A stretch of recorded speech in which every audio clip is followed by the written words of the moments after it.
Muito bom dia, meus nobres irmãos e irmãs, filhos queridos de Nossa Senhora. É com muito prazer que mais uma vez nos encontramos aqui para a realização deste nosso trabalho, agradecendo sempre ao coração querido de Nossa Mãe Santíssima, que nos permite realizarmos este trabalho em nome do Filho querido do seu amado e querido coração, nosso Senhor Jesus Cristo. Meus amigos, eu peço a vossa ajuda no sentido de que inscrevam-se neste canal, deem o seu like e divulguem esses ensinamentos aos seus grupos sociais, nos seus grupos sociais, entre os seus familiares, entre os seus amigos. É uma maneira que a gente tem de ajudar na divulgação desta doutrina tão querida dos Espíritos. O nosso vídeo de hoje, ele tem o número 87 da nossa série e vamos continuar com aquele assunto que é desconhecido de muita gente e é o terceiro capítulo dele hoje, o Martelo das Bruxas, terceiro capítulo. É uma publicação da Revista Internacional de Espiritismo, setembro de 1982, Casa Editora O Clarim, tendo como autor Silvio Ourique Fragoso, a página 234, 235, 236, 237, de Matão, São Paulo. E ele inicia assim, abre aspas: o grande cuidado dos inquisidores era para que o acusado não morresse durante as torturas, e para isso o médico deveria estar sempre presente, examinando a vítima de quando em quando, porque a morte teria que se dar por um ato público de muita pompa, chamado auto de fé. Mas se acaso alguém morresse por causa das torturas, estaria igualmente confirmada a sua culpa. O demônio quebrara-lhe o pescoço. Ainda assim, não escapava à fogueira, pois mesmo assim o cadáver era queimado em praça pública. Houve um herético que morreu durante o julgamento e teve seu corpo preservado por 15 dias, para depois ser queimado juntamente com uma mulher ainda viva.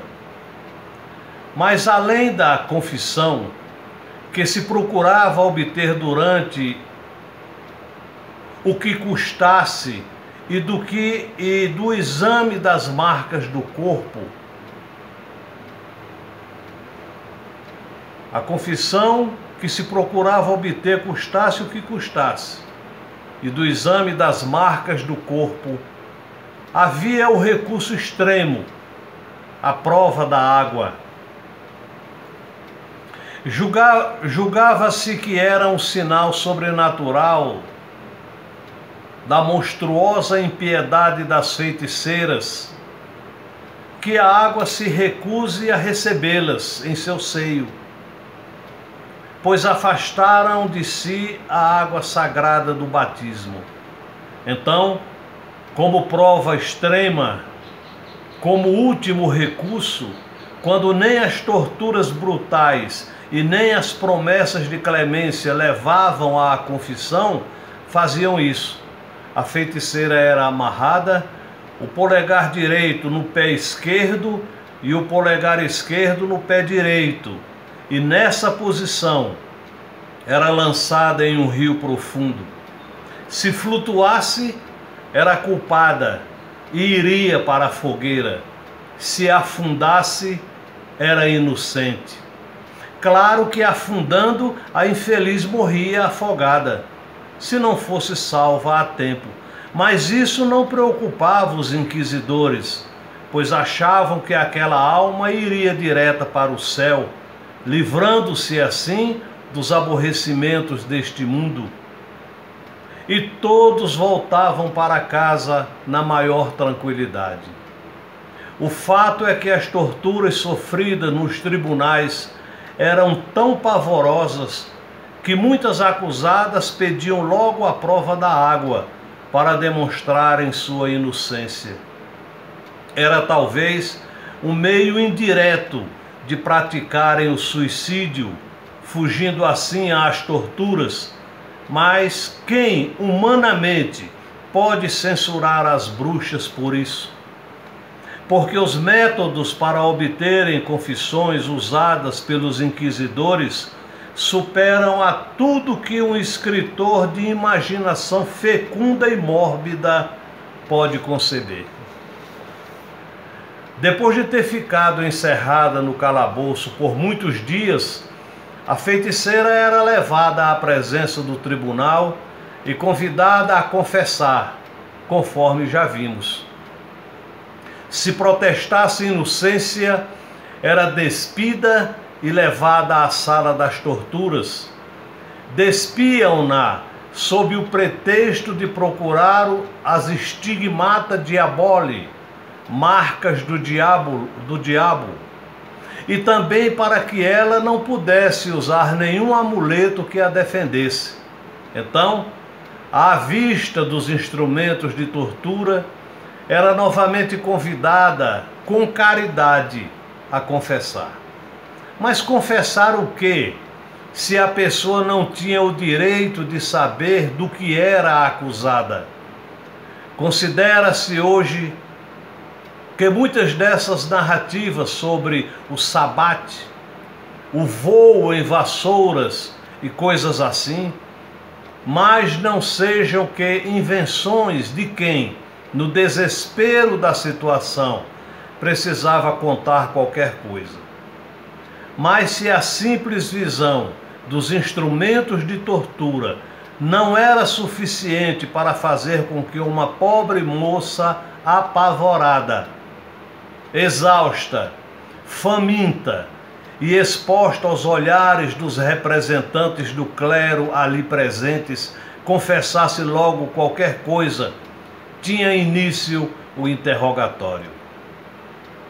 Faziam-se perguntas de todo tipo, as mais capciosas, entre acusações diretas e ameaças.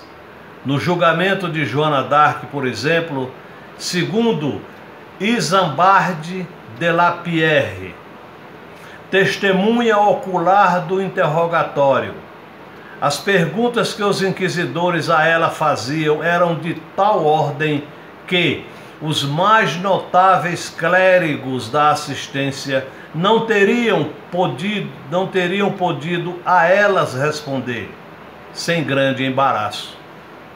E quando o interrogatório não bastasse, tinham início as torturas. Aí as variações iam ao infinito. Dependendo da imaginação dos inquisidores, as mais usadas eram estas: aplicação de parafusos nos polegares, arrancamento das unhas, prendiam as mãos do acusado para trás e por uma corda amarrada nos pulsos içavam-no até uma trave do teto. Geralmente ainda lhe punham pesos nas pernas. Essa tortura era chamada de estrapado. Estando o prisioneiro amarrado pelas mãos, com os braços torcidos para as costas e içado ao teto, soltavam subitamente a corda que o sustinha, deixando-o cair, mas sem atingir o chão, pois a corda era travada bruscamente em meio à queda, provocando o deslocamento dos ossos. Esse suplício chegava a ser repetido até 3 vezes, mais que isso podia matar o acusado. Uma variante do estrapado consistia em dependurar a pessoa agora horizontalmente, à altura do teto, estando ela amarrada pelos pés e pelas mãos, com pesos presos nos rins. Outra variante ainda era levantar igualmente a vítima horizontalmente, mas em vez de amarrada, ia ela presa a ganchos que lhe penetravam as carnes. O chicoteamento era uma das torturas mais suaves. Desculpa.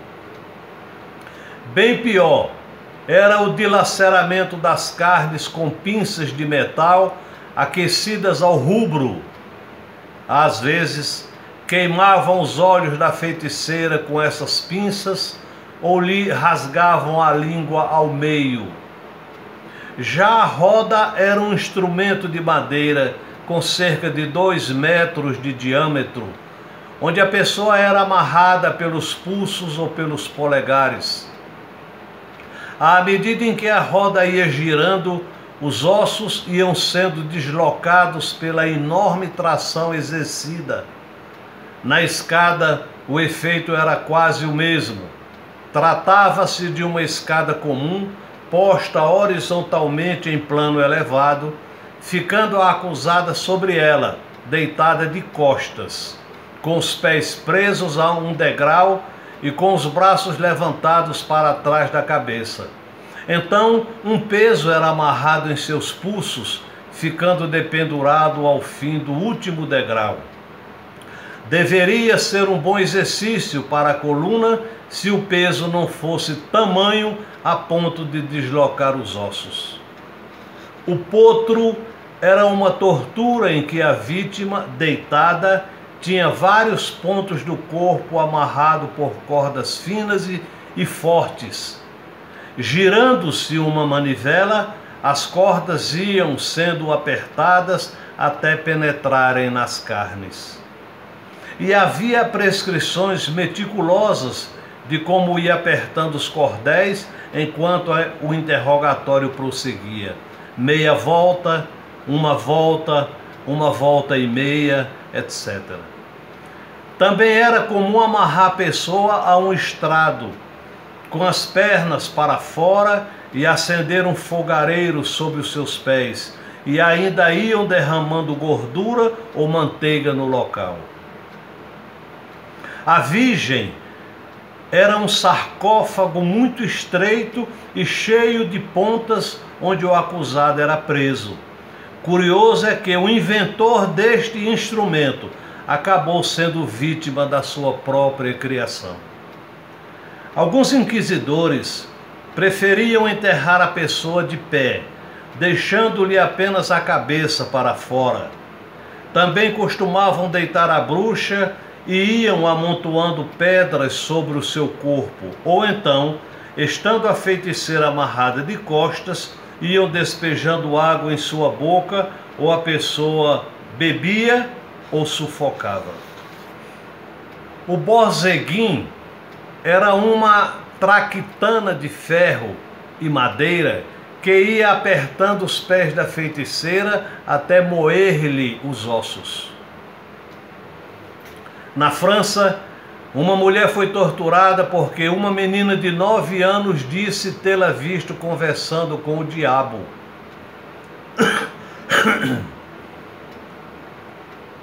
Essa infeliz teve os 2 seios arrancados aos pedaços com tenazes em brasa, os olhos furados com estiletes também aquecidos e ácido corrosivo despejado em seu corpo.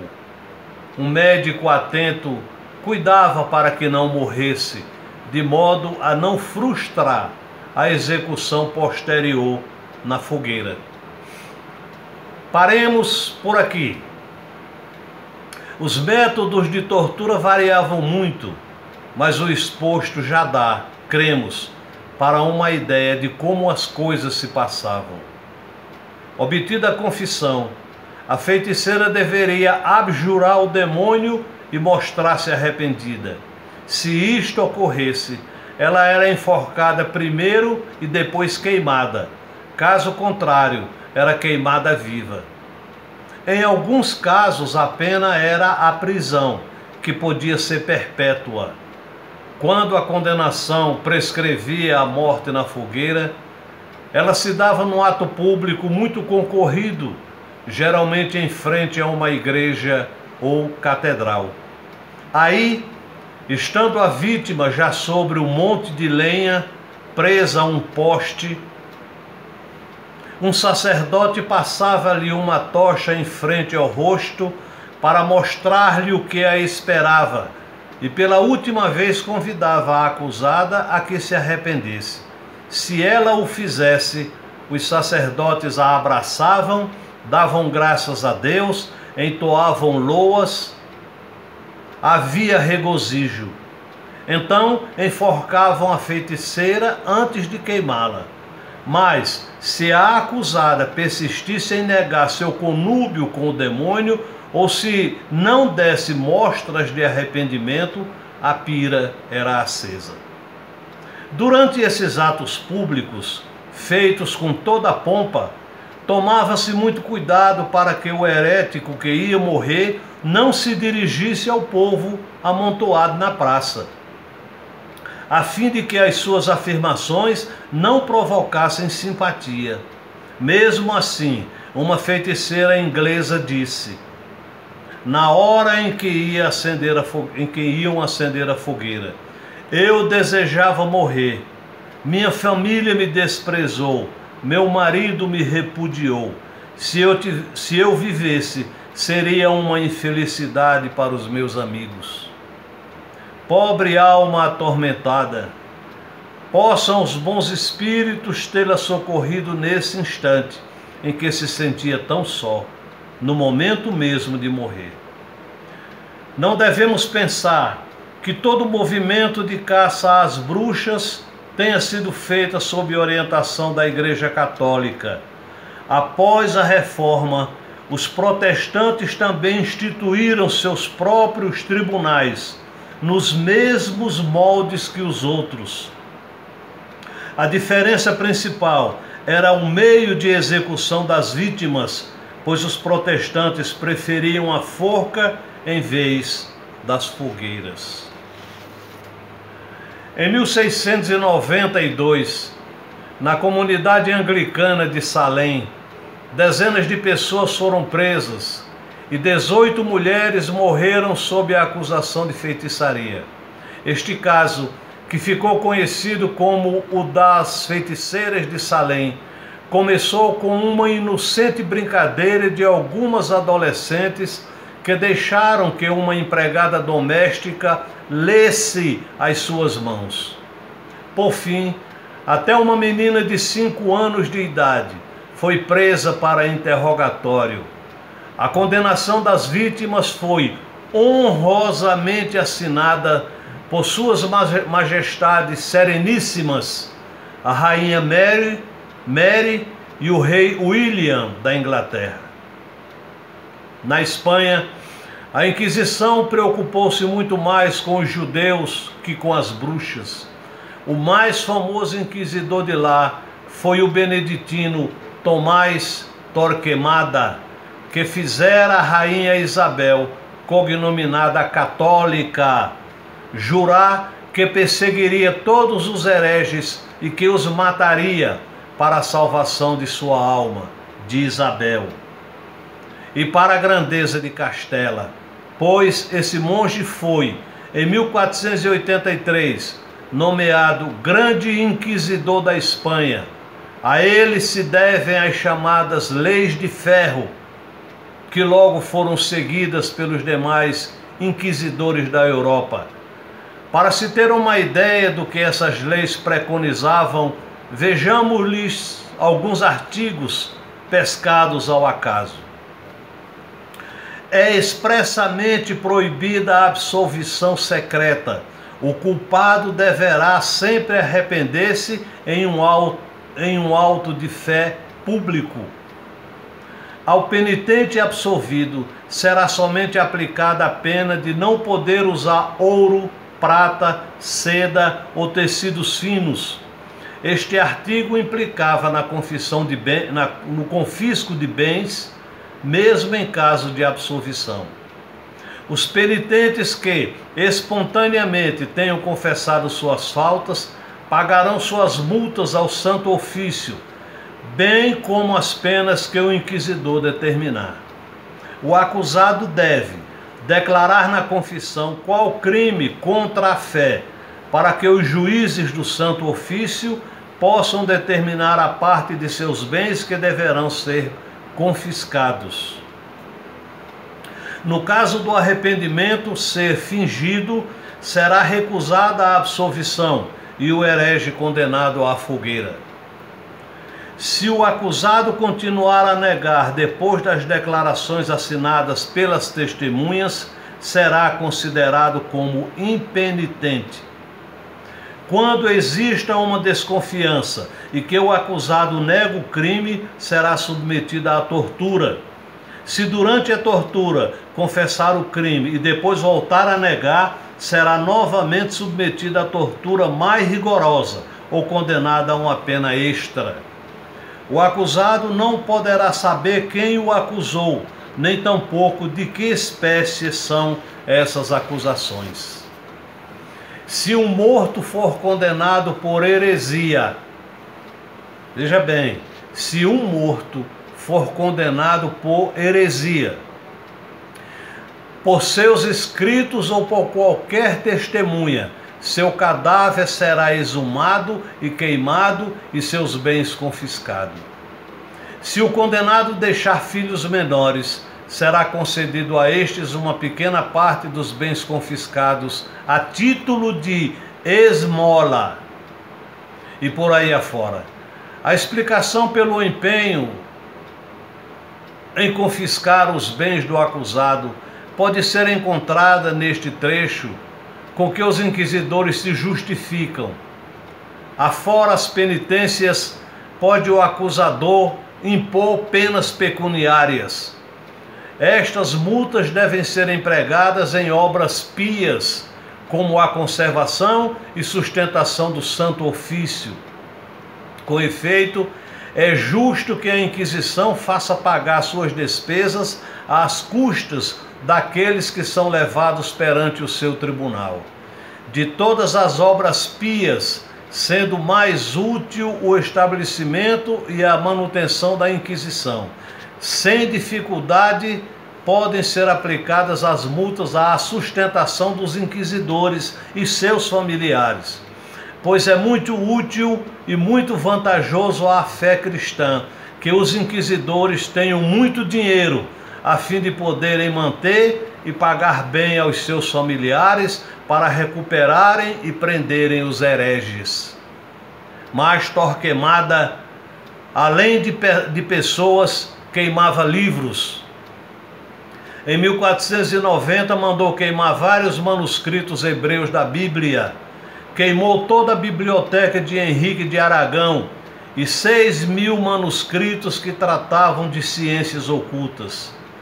Também a biblioteca da Universidade de Salamanca virou cinzas. Nos 14 anos em que ocupou o cargo de grande inquisidor, esse monge mandou para a fogueira 10.222 pessoas. E antes de morrer, Torquemada ainda redigiu uma nova série de instruções para os inquisidores que o sucedessem.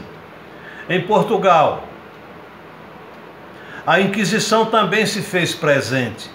A exemplo da Espanha, a perseguição ali não era dirigida principalmente contra as bruxas, mas sim contra outros hereges, como os maçons, que sofreram também enormes sevícias. Na Torre do Tombo há 36.000 processos arquivados. E nem o nosso Brasil ficou livre desse flagelo. Vez por outra, aportavam aqui os visitantes do tribunal como agentes secretos do Santo Ofício.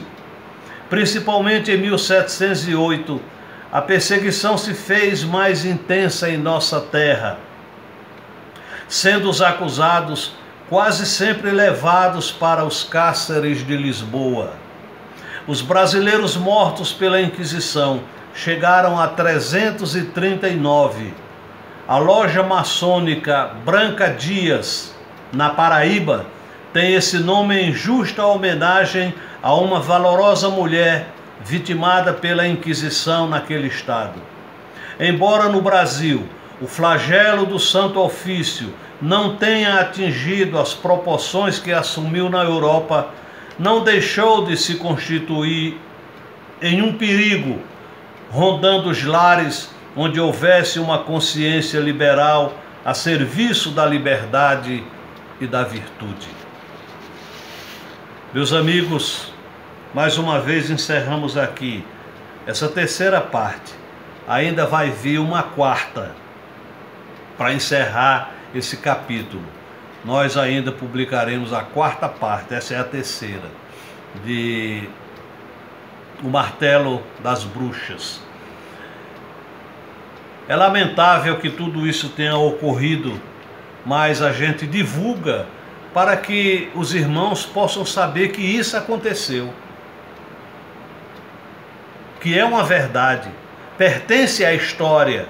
A história registrou essas infâmias que foram cometidas contra as mulheres principalmente, mas contra as pessoas de uma maneira geral. Tudo em nome da fé, como se Deus aprovasse essa monstruosidade, como se Jesus aprovasse isso. Então, estariam indo contra aquele ensinamento de nosso Senhor Jesus Cristo, que resumiu a lei de Moisés, 10 mandamentos em 2, amar a Deus acima de todas as coisas e ao teu irmão, ao teu próximo como a ti mesmo. Que amor é esse? Que amor é esse? Então, isso não cabe na cabeça de ninguém, é ignorância pura. Eu fico por aqui, agradecendo a atenção de todos, pedindo desculpa pelo tempo, mas eu sei que isso é importante para aumentar a nossa visão, o nosso conhecimento. Não esqueçam nunca, meus amigos, nós somos luz, somos filhos da luz, e para essa mesma luz nós haveremos de retornar um dia. Que Nossa Senhora brilhe no vosso coração, que nosso Senhor Jesus Cristo vos ilumine e vos abençoe a todos. Sejam felizes e muito obrigado pela vossa atenção. Graças a Deus.